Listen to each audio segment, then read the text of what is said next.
Hi there and welcome back to another episode of The Art of Business English. This is Andrew here again, and today I've got a great episode for you. We're going to be focusing on business collocations with make and do. Now remember, if you haven't taken a look at the episode on the difference between make and do, then check it out. It's one of our most popular episodes and it's really useful. Now, what I'll do is I'll put a link to that in the show notes for you, okay? Now, many people, they struggle with collocations, so if you're one of them, then you're going to find today's episode super useful, okay? And furthermore, we're going to be looking at one of the most difficult collocations, okay? So deciding whether you should use make or do. So, in today's episode, we're going to cover the following 4 points. I'll give you a quick review of the difference between make and do. Then I'm going to look at some business collocations with make. Then in the third part, we'll look at some business collocations with do. And in the fourth and final part, I'm going to give you some example sentences with some of these collocations in context. So let's kick things off by reviewing the difference between make and do. Okay, so firstly, we need to be aware that the confusion lies in the fact that there is no distinction between do or make and do. In Spanish, the verb is the same, hacer. So here is why many Spanish speakers run into trouble. And this is because trying to choose between make and do can sometimes be a lottery, especially if you don't know for sure which one is which. Remember, collocations are fixed expressions, so they generally can't be changed, okay? We have strong collocations and weaker collocations. Strong collocations means that there is only like one possible verb that can go with a word to form a collocation, while on the other hand, a weaker collocation may allow two or more verbs to collocate with it. So usually make and do are strong collocations, meaning that that you can't change between the two of them. So a quick example would be of a strong one: to make the bed, okay? To make the bed is a strong fixed collocation. You can't do the bed, okay? And a weak collocation would be to lay the table or to set the table. So here you can change the verb from lay to set, and they both mean the same thing. So let's take a look at how we generally differentiate between make and do. So make, in English, we use make as a verb that is related to construction, fabrication, planning, or production. So when we use it, we need to try and remember it in this context. For example, we can make arrangements. So to make arrangements means to make plans or to organize something, okay? While do is used when talking about performing actions, okay? So for example, do your homework. As you can see, this is a task that is being performed. So now that we understand the difference between make and do, as well as what are strong and weak collocations, let's move on to the more common business collocations.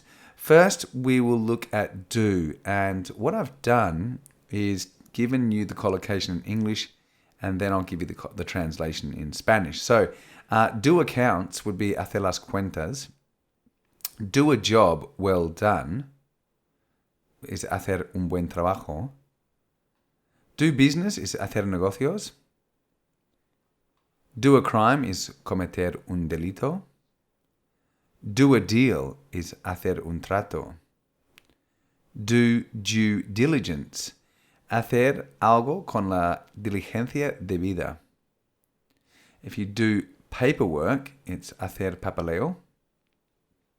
Do research is hacer investigación, okay?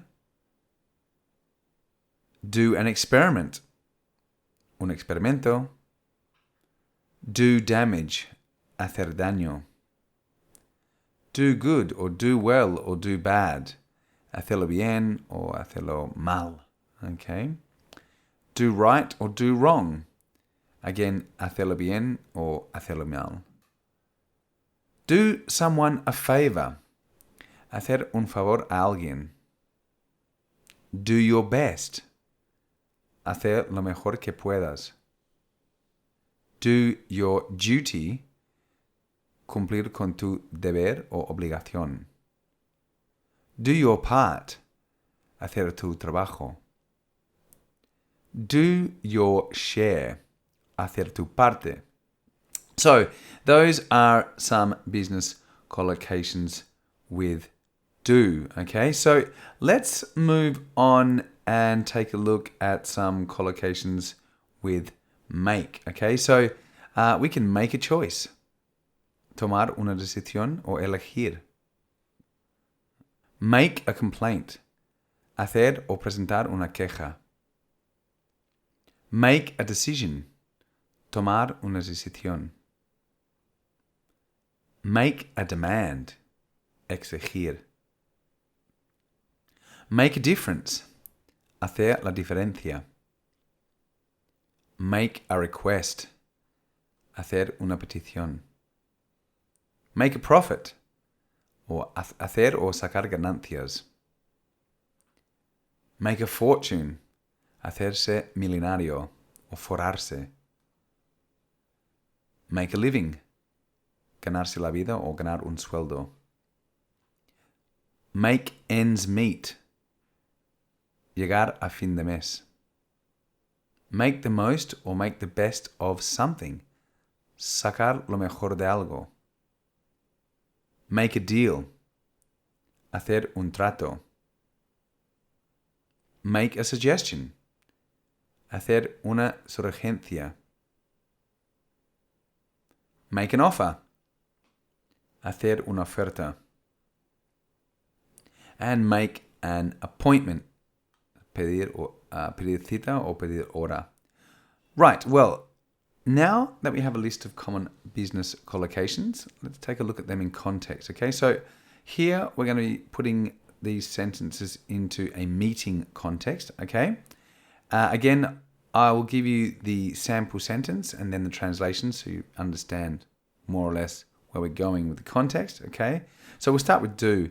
His boss told him to do the accounts by the end of that week. Su jefe le dijo que hiciera las cuentas esa semana. Remember, by the end of means it has to be finished by Friday, but it could be finished at any time before or on Friday, okay? After seeing the numbers for the trimester, their boss congratulated the team for a job well done. Después de ver los números de ese trimestre, su jefe los felicitó por haber hecho un buen trabajo. She is the best in our team to do a deal. Es la mejor del equipo para hacer un trato. Nobody likes doing paperwork, but he actually doesn't mind. A nadie le gusta hacer el papeleo, pero a él no le importa. Before launching a product, you must do a little bit of research. Antes de lanzar un producto, debes hacer un poco de investigación. Right, let's have a look now at some example sentences with make in context. So, he made the wrong choice and the company had to fire him. Tomó una mala decisión y la empresa tuvo que despedirle. She made a complaint to her boss explaining why she should have got the promotion, and she got it. Presentó una queja a su jefe explicando por qué ella debería haber conseguido el ascenso, y se lo dieron. She is luckier than most because she makes ends meet. Tiene más suerte que muchos porque llega a fin de mes. He is always so positive. He makes the most of everything. Es tan optimista, siempre saca lo mejor de todo. As a client, I made a suggestion so they could improve their service. Como cliente, hice una sugerencia para que mejoraran el servicio. Well, there you have it, my friends. Common business collocations with make and do.